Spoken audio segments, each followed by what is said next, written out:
Señor Ribó, nos parece muy importante tratar esta moción porque los vecinos del Saler merecen saber cuál es nuestra opinión al respecto y por eso nosotros planteamos esta moción para saber si ustedes definitivamente optan por esto y si no consideran que sería mucho más interesante trasladar al Ministerio de Transición Ecológica que se pronuncie, que debe pronunciarse de forma clara y urgente sobre el estado y vigencia de la concesión de Manial para el desarrollo en esas instalaciones. Ustedes se han dado mucha prisa para dar por caducada la licencia ambiental, para denegar la licencia de obras y también los vecinos se han dado mucha prisa en decirles a ustedes que lo que no quieren que pase allí es lo que pasó en el polideportivo, que en lugar de renaturalizar donde está el polideportivo hoy es un lugar lleno de escombros y donde evidentemente no hay nada de naturaleza. A mí me gustaría que ustedes se pronunciaran al respecto y no creo que sea interesante solo para el Partido Popular. Creo que esta moción es muy interesante y el debate puede ser muy interesante para los vecinos que ven que donde pueda haber una dotación en un futuro, una dotación que no tiene por qué no ser sostenible, una dotación que no tiene por qué no ser respetuosa con el enclave en el que se encuentra, se está hablando y se está alertando, se está indicando directamente hacia una demolición que supondría 32.000 toneladas de escombros, lo que es igual a una fila de camiones llenos de escombros desde su despacho hasta el Sidi Saler. Si eso realmente es renaturalizar, pues para nosotros no lo es. Así que nos gustaría, sinceramente, que ustedes dieran la oportunidad democrática a este consistorio de debatir con normalidad, con sinceridad, con honestidad y con datos lo que ustedes piensan hacer respecto de este proyecto. Por favor, vuelva a instalar la placa de la lonja. Seamos justos con la gente que ha trabajado por esta ciudad. Seamos justos con la historia de esta ciudad. No hagamos un ejercicio de revisionismo y no ofendamos a la ciudadanía con ese tipo de cuestiones porque no vale la pena. Y si ustedes son tan protectores del patrimonio, séanlo para todo. También cuando hacen obras en la Plaza de la Reina y tiran cemento, aunque los arqueólogos aconsejan seguir una intervención. Yo les diría que el proteger el patrimonio es creérselo, no hacer un ejercicio de revisionismo, no quitar una placa y que en cualquier caso quitar una placa, señores compañeros del Gobierno, no va a borrar la historia de Señora esta ciudad. Catalá. Muchísimas gracias. Valencia es una ciudad insegura. Lo es. Lo dicen los datos y lo dicen los vecinos. Y lo dicen los vecinos en Orriols, en Cabanyals, en Benimamet, en Malvarrosa y recientemente en el Ensanche con robos con fuerza en plena calle que están generando determinadas alertas que tenemos que intentar frenar. ¿Le va usted a decir a las familias de los chavales que han sufrido agresiones en determinadas zonas de la ciudad que esta ciudad es segura? ¿Que usted está haciendo todo lo que puede? ¿Que hay presencia policial? ¿Que usted está haciendo todo lo que puede por reforzar la plantilla con efectivos? Es necesario que haya más policías en la calle. Es necesario que Valencia sea una ciudad segura. Es necesario que ustedes cambien el ritmo, que se tomen en serio esta situación, que se tomen en serio las necesidades y la precariedad de la plantilla de la Policía Local de Valencia. Es muy necesario trasladar a la gente, a los vecinos de Valencia, que cuando pagan sus impuestos lo hacen para muchas cosas, pero fundamentalmente para tener unas calles limpias y unas calles seguras. Son ustedes lentos, la ciudad está insegura y la gente necesita respuestas. 3 cuestiones. ¿Me puede usted narrar la época del Partido Popular o cuando gobernaba quien usted quiera? Mire, a usted hoy se le exige tomar decisiones, ser ágil, convocar las oposiciones, dotar a la plantilla de todos los refuerzos necesarios, dotarlos del material que precisa, cumplir sus compromisos con ellos. Con la tasa turística me pasa lo mismo. No es a mí a quien tiene que dar usted lecciones. Tiene que darse lecciones a sus compañeros de Compromís. Si usted entiende que hasta que no recuperemos los niveles turísticos del año 2019 no se tiene que implantar la tasa turística, ¿por qué sus compañeros de Compromís en les Corts quieren regular la tasa turística este primer trimestre? ¿Simplemente para tener la regulación autonómica en marcha? ¿Por qué no, en lugar de darme lecciones a mí, se gira a su partido, se va a la Plaza del Pilar un día y les dice, compañeros, no es momento? Porque Compromís persiste en las Cortes. ¿Y por qué esta es la única ciudad que está dispuesta a hacerlo y el resto de los alcaldes han dicho que no van a aplicar la tasa turística? ¿Por qué no se va usted a su nueva síndica, la señora Robles, que también es de la ciudad de Valencia, y le dice, papi, consideramos que no es el momento? ¿Por qué estáis tan pesados en las Cortes con la tasa turística? ¿Por qué no dejáis el tema? ¿Por qué no entendemos que este no es el contexto? No me dé lecciones a mí, el Partido Popular lo tiene muy claro. No queremos la tasa turística. El Partido Socialista parece ser que también les va a ustedes a tomar el pelo. Bueno, mejor dicho, les ha tomado el pelo en la negociación de los presupuestos. Mire, este es un tema para la Ciudad de Valencia muy importante y yo no voy a dejar de hacerlo ni de defenderlo. Y le voy a decir una cosa. Voy a defender yo mucho más la ciudad en las Cortes de lo que usted lo defiende en el Palau de la Generalitat. Que 2 miembros del equipo de gobierno de Valencia habían ido a 2 horas distintas a dar 2 versiones distintas sobre un problema que afectaba a la acequia de Mestalla. Eso es lo que no entendían en absoluto. No entendían nada. Es que aquí han venido 2, primero Compromís, luego el PSOE, cada uno con una versión distinta, cada uno con un planteamiento distinto y no entendemos nada. Allí no hay un ayuntamiento, no hay una dirección, no hay un equipo de gobierno, no hay un alcalde, no hay una junta de gobierno. Ese era el problema de ese día. Pero es que aparte cuando yo me senté con ellos, que me senté a la última, después del Tribunal de las Aguas, a ellos les preocupaba, lo que más les preocupaba era la identidad y la ofensa que se había cometido por parte de Correos en la publicación. Y se pidió una rectificación. Y ese día estaba el director de Correos en el Palau de la Generalitat. Y no dijo ni media, ni el director de Correos, ni el presidente Puig, ni media. Usted sabe que la corrección de ratas, gracioso, no es una corrección de ratas, no era una falta de ortografía. No, la corrección de ratas son para faltas de ortografía. No para decir que en el Tribunal de las Aguas se habla catalán cuando lo que se habla es valenciano. Perdón. Bien, en la corrección de ratas no solo se tiene que abordar el tema de la lengua, se tiene que abordar otro fallo monumental, que es el año de la declaración del Tribunal de las Aguas de Valencia como Patrimonio Inmaterial de la Humanidad. Es que hay 2 errores, la lengua en la que hablan y el año de la declaración. Y se equivocan y hacen una fe de erratas en algo que no era tan inocente como usted lo pinta. Bueno, pero un órgano dependiente del Gobierno de España ha impreso en unos catálogos que quedan ahí para la posteridad, que esos juicios se realizan íntegramente en catalán. Y eso que han dicho respecto de un tribunal milenario que está en la ciudad de Valencia, que se redice en la ciudad de Valencia, no ha merecido ni una sola palabra de nadie de este Ayuntamiento de Valencia que no sea de la oposición. Ni el alcalde, ni los concejales, pero tampoco de la Generalitat, donde es este patrimonio inmaterial, que así es parla valencià, que és el que han dit els membres, els sequiers del Tribunal de las Aguas. Mire, y ustedes, circunloquios, escapismos y complicidad con quien no respetan nuestra identidad y nuestras instituciones. Mire, ustedes, representantes que gobiernan Valencia, nunca están donde deben de estar. Ustedes o no quieren defender Valencia, o no quieren defender nuestras tradiciones, o no saben. Pero lo que tenemos claro, con toda claridad, es que ante estas apropiaciones no exigen el respeto que merecerían estas cuestiones. Se les acaba la farsa, no nos van a callar y vamos a venir aquí una y otra vez y a otras instituciones como el Corts y el Senado y el Congreso cada vez que ustedes sigan con esta falta de lealtad a la comunidad valenciana.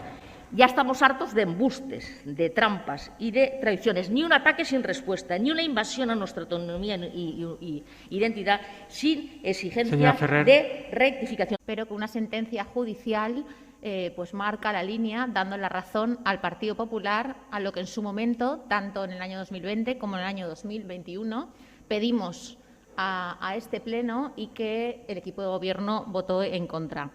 Esta vez ha sido la justicia la que ha dictaminado que su gestión, además de estar fuera de toda lógica, es contraria a derecho. Pudieron hacer caso al Partido Popular, pero su sectarismo ideológico pues se lo impidió. Su afán recaudatorio, ese afán de exprimir a las empresas de esta ciudad, esa cabezonería de no escuchar al Partido Popular, pues ahora nos va a costar más dinero con el pago de intereses y de costas, cuando en su momento pudieron apoyar lo que el Partido Popular defendía, a 0 ingresos, 0 impuestos, porque es una cosa de justicia que cuando no puedes ejercer la actividad económica no se te puede cobrar por ese hecho. Ustedes han impuesto en esta ciudad una fiscalidad que está absolutamente desconectada de la realidad, con la que es muy difícil crecer Ustedes quieren una fiscalidad que se basa en recaudar, no en la capacidad que tiene el contribuyente en poder hacer frente a esos impuestos. Solo en el sector del ocio y en el sector del juego, en el primer semestre del año 2020 se recaudaron 55 millones de euros,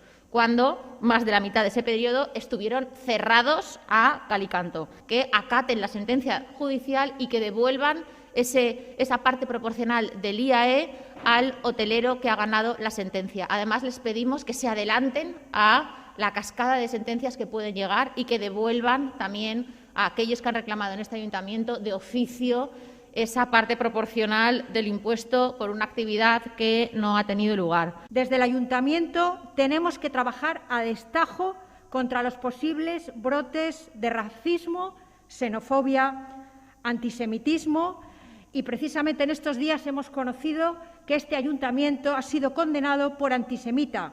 Este ayuntamiento condenado por antisemita por pedir el boicot a Israel. Y ahora son los ciudadanos valencianos, los contribuyentes valencianos, los que van a tener que pagar las costas con el dinero de todos nosotros. Porque en 2018, Compromís, el PSOE y Podemos aprobaron la adhesión de Valencia a una red contra Israel con el voto en contra del Partido Popular. Por eso nosotros apostamos porque desde este ayuntamiento se trabaje en contra de todas las discriminaciones basadas en el origen étnico o en las creencias religiosas. Y los ciudadanos y sus organizaciones tenemos que permanecer vigilantes para que nunca más un régimen como el que produjo el Holocausto se pueda asentar entre nosotros, ni en ningún lugar del mundo.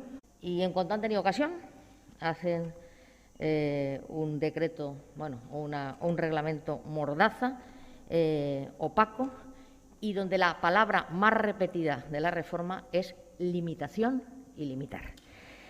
Y bueno, esto de momento es incoherente, porque demuestra que ustedes dicen una cosa pero hacen la contraria, predican participación, pero practican cerrojazo. Eso se llama bla, bla, bla. Además son cobardes, porque tienen miedo a la labor constitucional de la oposición y por eso prefieren tenernos callados, silentes, amordazados y si preguntamos poco o nada, muchísimo mejor. Eso se llama ser blandiblus. Además, ustedes son falaces y tramposos. Dicen cambiar el reglamento para cumplir las recomendaciones, pero basta leer las recomendaciones para darse cuenta que hacen exactamente lo contrario, pero diametralmente lo contrario a lo que recomendó el síndic de Greuges. Y eso se llama trilerismo político. Y además son absolutamente contradictorios. Van a pasar a la historia, señor alcalde, como el gobierno municipal más opaco y menos transparente de la historia democrática municipal de Valencia. Eso quedará en su deber. Se pueden ustedes reír. Se puede reír, pero en 24 años de mayoría absoluta del Gobierno Municipal de Valencia jamás se modificó el reglamento orgánico del Pleno para limitar las iniciativas y las mociones. Y eso va a ser la paradoja del Rialto y lo que demuestras es que ustedes son un bluff. Pensamos que lo que es el respeto a la bandera de todos tendría que tener un lugar común.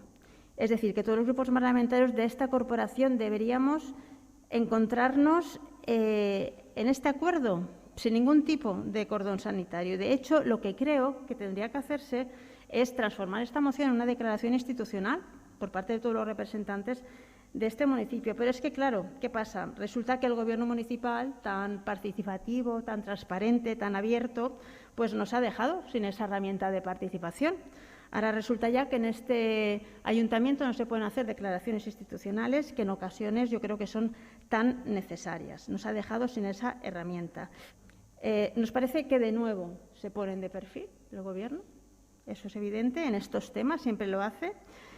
Nos parece que no les apetece o no les da la gana llegar a un acuerdo y porque la bandera de España está claro que no les interesa nada. Hemos presentado decenas de iniciativas pues porque consideramos efectivamente que ha sido uno de los sectores más perjudicados durante la pandemia, al que se le ha impedido trabajar de forma arbitraria, sobre todo en la segunda ola, y por tanto pensamos que evidentemente tienen que tener un respaldo por parte de la Administración. Son sectores que han estado durante décadas aportando al desarrollo de la ciudad de Valencia y que en el momento que más lo han necesitado, en el momento cuando peor lo han estado pasando, pues desde las administraciones se les ha dado la espalda. Este sector además ha sido señalado como culpable de los contagios cuando no había ningún tipo de evidencia científica que lo demostrara. Un sector que además ha estado desamparado por el Gobierno del señor Sánchez, que sacó unas ayudas de las cuales 2.500 millones de euros se han tenido que devolver porque no han sido capaces de darlas en ayudas a nuestros hosteleros. Es absolutamente lamentable. Y también decimos sí a un plan de ayudas para facilitar que el sector se adapte a las medidas de seguridad y a las medidas sanitarias que se van pidiendo en cada momento, porque pensamos que efectivamente han hecho un esfuerzo muy importante y es necesario que tengan una respuesta por parte de las administraciones. Nosotros sí consideramos que ha habido otro sector muy ligado al de la hostelería, que es el sector del ocio, que también se ha visto gravemente afectado por esta pandemia y donde muchísimos empresarios pues se han ido a la ruina y que necesitan nuestro apoyo. Nosotros desde el Partido Popular lo único que podemos es agradecer al ocio, agradecer a los hosteleros de esta ciudad el esfuerzo que han hecho durante todos estos meses, porque son absolutamente fundamentales en nuestros barrios, son absolutamente fundamentales en nuestras calles, son muy necesarios y, por tanto, se merecen todo nuestro apoyo. En esta defensa del sector ganadero y de la industria cárnica, ni la carne es mala, ni la carne que se consume en España ni en Valencia, su origen es en animales maltratados, sino todo lo contrario,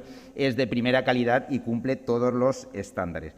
Y, evidentemente, las declaraciones del ministro Garzón, del ministro de Comercio, a pesar de lo que la señora Gómez nos acaba de decir ahora, son irresponsables, son osadas y, desde luego, denotan una ignorancia supina. Y cuando un sector como el ganadero y el sector primario en España está pasando estos momentos de dificultad y es tan castigado, desde luego lo que menos se necesitan son ministros que hagan unas declaraciones como las que hizo el señor Garzón. Porque es un tema importante y porque es un tema que nos afecta a todos, porque todos tenemos a nuestro alrededor o podemos conocer a personas mayores. Y, por desgracia, estamos viendo que las sucursales bancarias pues ya no son para las personas mayores, ya no son para los jubilados. Ahora los mayores ven a las entidades bancarias como un territorio hostil y muchos han optado pues porque sean sus hijos y sus familiares más cercanos los que les hagan estas gestiones. Podríamos estar hablando incluso hasta de maltrato tecnológico. Podríamos hablar también que puede conllevar hasta problemas de seguridad, porque son muchos los mayores los que utilizan los cajeros que están en la calle para sacar su pensión y son precisamente, en este momento, pueden convertirse en presa fácil para los ladrones. Tanto que en el pasado mes de diciembre, este valenciano, Carlos San Juan, lanzó una recogida de firmas en Change.org con una demanda sencilla, una atención más humana y con menos trabas tecnológicas en las sucursales bancarias. Pues bueno, señoras y señores concejales, en apenas un mes este señor ha alcanzado casi las 500.000 firmas. Yo les invito, por eso es un tema urgente, para que apoyen esta iniciativa. Yo he firmado porque considero que es algo que se necesita. Y tantas adhesiones ha provocado que ha hecho que el Gobierno por fin aparezca, que los sindicatos aparezcan y que pidan así a la banca que garantice la inclusión financiera de las personas mayores. Pero, desde luego, para nosotros este anuncio por parte del Gobierno no es suficiente y, desde luego, no vamos a parar hasta ver que estas medidas se puedan hacer realidad. Lo que se està fent és modificar-la. Aquesta ordenança data del 2005. El 2005 governava el Partit Popular i també teníem sensibilitat per el mig ambient, se preocupem per la neutralitat climàtica. Només que han introduït la possibilitat, que en aquell moment no estava perquè no estava liberalitzat el mercat, de que al instal·lar les plaques fotovoltaiques pogueren tindre autoconsum per a electricitat. Lo de més, igual. Si també se lluita contra el canvi climàtic, pues, que el mercat de Benicalap no tinga un any que l'olla calenta sanitària no funcione o que en l'edifici del centre d'operativa de sanejament pues, la coberta verda estiga feta un desastre. Quien lidera esta reforma laboral, quien impulsa esta reforma laboral, es el presidente del Gobierno, Pedro Sánchez. Y es una persona que ha mentido directa y abiertamente a todos los españoles. sin escrúpulos. En septiembre de 2019 afirmaba: no dormiría tranquilo por las noches si fuera presidente con ministros de Podemos. 3 meses y medio después, le otorgaba el Boletín Oficial del Estado, el Centro Nacional de Inteligencia y ni más ni menos que la vicepresidencia del Gobierno de la Nación a Podemos. Ha hablado usted, señor San Juan, de unos datos maravillosos de empleo. Eso no se produce por ciencia ficción, por el futuro adelantado de una reforma no aprobada, sino será por la reforma que ahora mismo está en vigor y que nos puede gustar más o nos puede gustar menos, pero es la reforma del Partido Popular. Ustedes prometieron a su parroquia que derogarían totalmente la maldita reforma laboral de Mariano Rajoy. Y si usted es honesto, sabrá que han respetado hasta el 95% de la misma.